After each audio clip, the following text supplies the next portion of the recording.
Good morning students.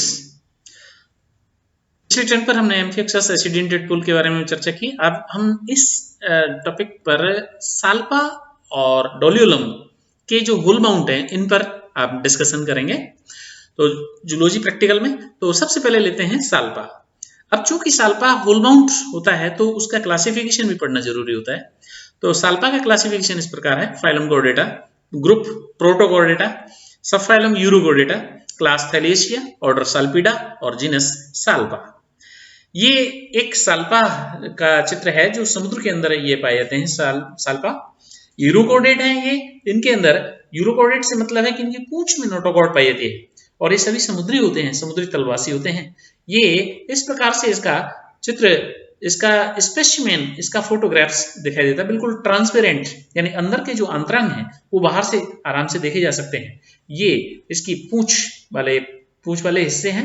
ये इसका interior and है जहां से इसका ब्रैंकियल अपर्चर है और ये इसमें बड़ी चीज जो दिखाई दे रही है ये इसकी फेरिंग्स है, फेरिंग्स, और फिर उसके बाद में ये यहाँ पर ये एट्रियोपोर और एनस दिखाई दे रही है।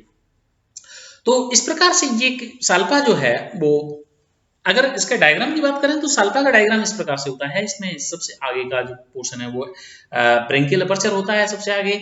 इस ब्रैंकियल अपर्चर पे नीचे बीच में ये एंडोस्टाइल होती है। इसका अधर भाग से लिया हुआ चित्र है। ये अधर भाग में ये एक अंगूर का सा गुच्छा स्टोलन पाया जाता है जिसमें बर्ड्स जो हैं वो एक सीक्वेंस में एक गुच्छे के रूप में दिखाई दे रही हैं। चेन ऑफ ज्यूइड्स हैं ये। इसके ये टेस्ट प्रोसेस हैं पीछे की तरफ, ये टेल रीजन की तरफ होते हैं और ये मसल बैंड्स हैं, ये पाए जा रहे हैं मसल बैंड्स। ये डोर्सल लेमिना है जो डोर्सल साइड में पाया जा रहा है, डोर्सल लेमिना, और ये वेंट्रल साइड में ये एंडोस्टाइल पाई जाती है। यानी डोर्सल लेमिना और एंडोस्टाइल ये दोनों एक दूसरे के विपरीत दिशा में, यानी सबसे ऊपर की तरफ तो है डोर्सल लेमिना और नीचे की तरफ है एंडोस्टाइल और बीच में ये पूरी की पूरी फेरिंग्स इस प्रकार से ये सपोर्टेड रहती है, ऊपर से डोर्सल लेमिना से और नीचे से एंडोस्टाइल से। तो अगर इसके कमेंट्स की बात करें तो साल्पा उष्ण कटिबंधीय महासागरों में पाया जाने वाला एक यूरोगोडेट है जो अति अधिक रूपांतरित और विचित्र प्रकार का ट्यूनिकेट होता है। ये खुले समुद्र में विशिष्ट जनन करता है। ये समुद्र की सतह से लगभग 200 मीटर की गहराई में पाए जाते हैं।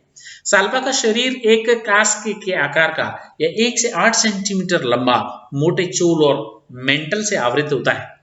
ब्रैंकियल और एट्रियल अपर्चर जो है वो विपरीत दिशाओं पर, विपरीत सिरों पर स्थित होते हैं। ये बहुरूपीय होता है, अर्थात इसमें कई रूपों में पाया जाता है।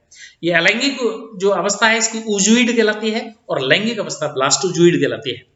यद्यपि इन दोनों अवस्थाओं में बहुत समानता होती है लेकिन फिर भी कुछ अंतर होते हैं, जैसे कि ऊजुइड जो है वो छोटे होते हैं, पेशी बैंड भी कम होते हैं उनके अंदर। लैंगिक विधि से उत्पन्न एकल साल्पा जो है ऊजुइड कहलाता है, जबकि मुकुलन के द्वारा बनी हुई एकांतरित पीढ़ी को ब्लास्टोजुइड कहते हैं। और इसमें साल्पा के विपरीत किनारों पर ब्रैंकियल एट्रियल छिद्र पाए जाते हैं और वो सीलिएटेड फनल इसमें पृष्ठ तल पर पाया जाता है। इसमें न्यूरल गैंग्लियन, सब न्यूरल ग्लैंड, डोर्सल लेमिना और फेरिंग्स पाए जाते हैं। फेरिंग्स में अधोग्रसनीय जो एंडोस्टाइल है वो परिग्रसनीय और अनुग्रसनीय पट्टिकाएं और केवल एक जोड़ी गिल क्षेत्र पाए जाते हैं। अधिकतर रूपों में पिगमेंटेड आइज पाई जाती हैं। ग्रसिका, आमाशय, आंत्र और जनन ग्रंथियां सभी एक सघन पिंड बनाते हैं जिसे न्यूक्लियस कहते हैं। साल्पा के अधरतल पर एक स्टोलन पाया जाता है जिससे कि अधोग्रसनी खांच और मेसेनकाइमल एक्सटेंशंस होते हैं और उस स्टोलन के ऊपर बर्ड्स यानी कलिकाएं गुच्छों के रूप में लगी रहती है। जैसे अंगूर का गुच्छा होता है उसी प्रकार से ये कलिकाएं गुच्छों के रूप में इसमें पाई जाती हैं।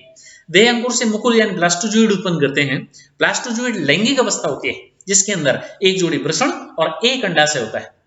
ब्लास्टोजुइड की अवस्था जो है वो प्रोटोगाइनस प्रकार की होती है। प्रोटोगाइनस का मतलब है कि जिसमें अंडा से पहले मैच्योर हो जाता है और वृषण जो है वो बाद में मैच्योर होते हैं, उसे प्रोटोगाइनस स्थिति कहते हैं। और इनमें निषेचन आंतरिक होता है, इंटरनल निषेचन होता है। एक अंडे से केवल एक साल्पा जुइड ही बनता है। ये जेट प्रोपल्सन की विधि से गमन करते हैं।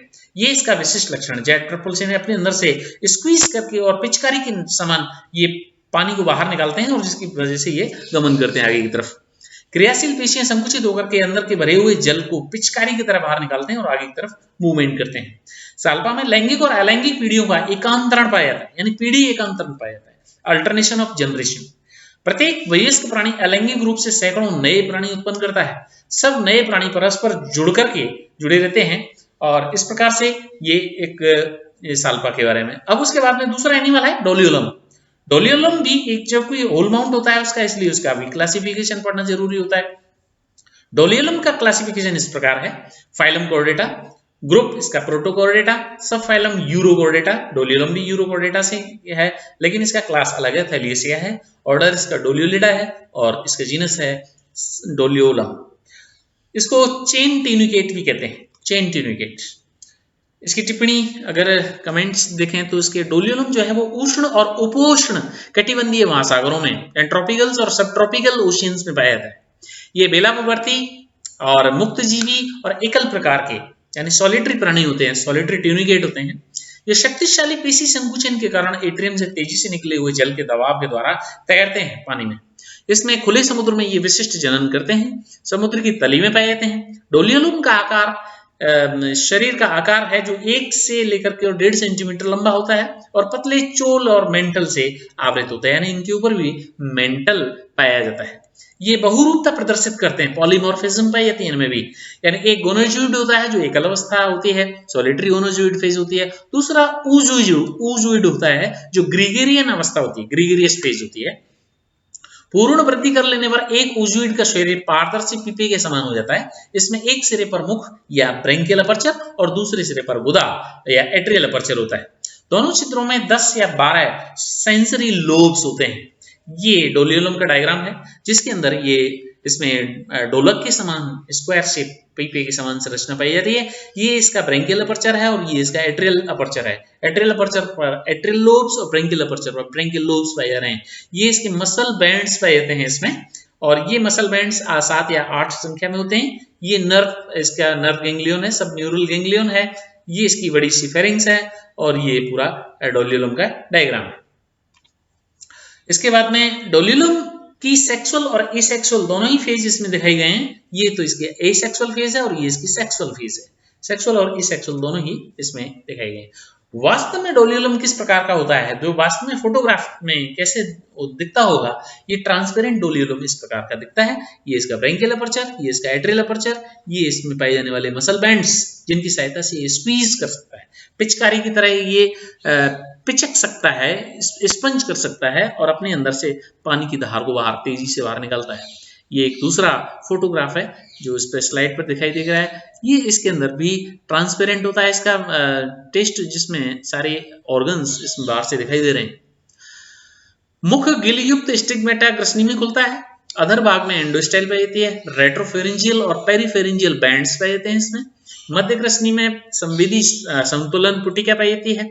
डोलियोलम के अंतरंगों में ग्रशिका, आमाशय, आंत, पाचक ग्रंथियां, हृदय और तंत्रिकीय संकुल जिसे न्यूरल कॉम्प्लेक्स कहते हैं, ये पाए जाते हैं। ग्रसनी के अधर से देह अंकुर निकलते हैं जिन्हें प्रोबर्ड्स कहते हैं।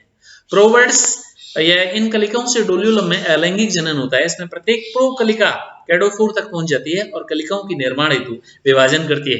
ये कलिकाओं के गुच्छे पुनः संगठित होकर के 3 प्रकार के जीवक बनाते हैं जिनको गैस्ट्रोजोइड, फोरोजोइड और गोनोजोइड कहते हैं।